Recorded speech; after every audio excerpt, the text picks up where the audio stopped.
Matinding sunog ang sumiklab sa isang restaurant sa Latrao Chumpon area sa Tachatak District sa Thailand linggo ng gabi, July 12.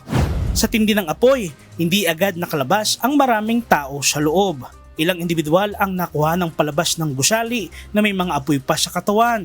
Inabot ng 1 oras at kalahati bago tuluyang naapula ang apoy, Lunes ng madaling araw.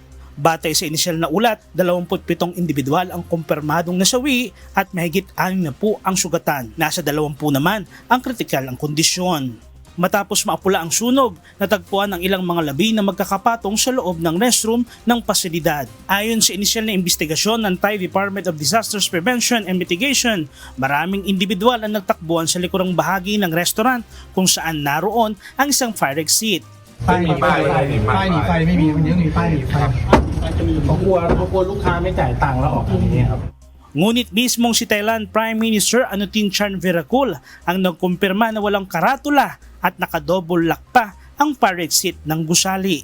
Personal itong bumisita sa pinangyarihan ng sunog 1:45 ng madaling araw upang tiyakin ang sitwasyon sa lugar. Ayon sa ilang nakaligtas, una silang nakakita ng sunog mula sa electrical room ng gusali. Pagkatapos, biglang nawalan ng kuryente at sinundan ng malakas na pagsabog.